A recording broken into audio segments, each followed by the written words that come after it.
18. Protestantism and Infidelity. The infidels and rationalists of our times greatly sympathize with Protestantism and the work of the Reformation. They look upon Luther and Calvin as their grandsires, and they have reason for it. Protestants who still remain Christians will deny it, yet it is a fact that the infidelity which rends modern society is the fatal but logical consequence of the religious rebellion of the 16th century. The Protestant rejects, on the claim of private judgment, a part of the Christian truths which the Church teaches to the world by the authority of Christ. The infidel, in the name of the same freedom, goes farther and rejects all Christian truths. The Protestant rejects the Church because he does not believe it to be of divine institution. The infidel rejects Christ because he does not believe him to be really God. It is the same principle with both. It is the individual reason which takes the place of faith, that is, of the submission of the Spirit to divine authority. The Protestant, whether he believes it or not, is an infidel in germ, and the infidel is a Protestant in full bloom. Bottom of the page note. In 1852, we remember a distinguished American reviewer to assert that he knew only two consistent Protestants, to wit, Dr. Parker and Father Lamson. Our Boston friends, who must well remember the eccentricities of the latter, will at once see the point. End of bottom of the page note. Infidelity exists in Protestantism as the oak exists in the acorn, as the consequence is in the premise. Down the road of negation, the descent is very steep and slippery. If the freedom of judgment in a Lutheran, or his reason or the view he takes, as you may be better pleased to call it, leads him to reject the authority of the Pope, Vicar of Jesus Christ, that same free judgment leads the Calvinist to reject the real presence of our Lord in the Eucharist, a dogma, however preserved, by the Lutherans.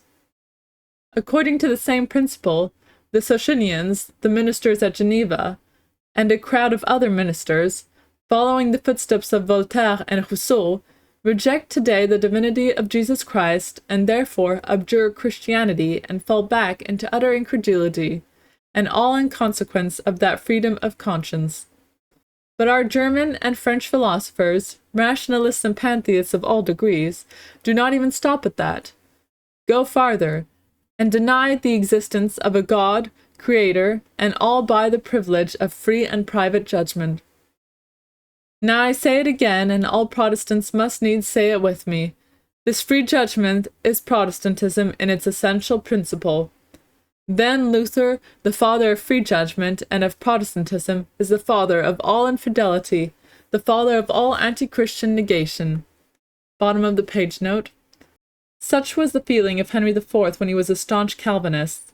As regards piety, he found Turk and Protestant to be alike. Said he to the Marquise of Verneuil, "Damn me, were I not Huguenot, I'll turn Turk." End of bottom of the page note.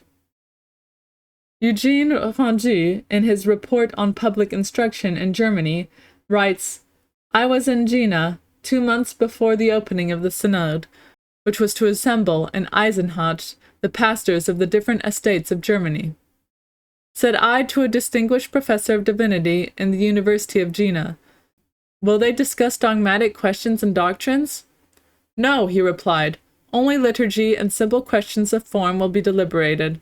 As for the rest, it is out of question for us to agree. When we meet on dogmatic field, pshaw, it is all over.'" Eugene Sue, at the head of the Anti-Christian League, among 1,000 other things, has written the following, which I recommend to the careful consideration of all Catholics and all the many Protestants who love truth.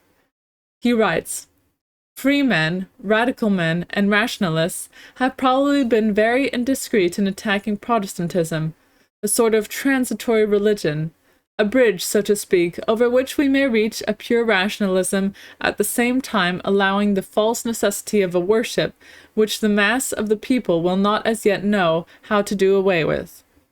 We, freethinkers, well aware of dangers inherent to all religions, admit the necessity of a religion, transitory it is true.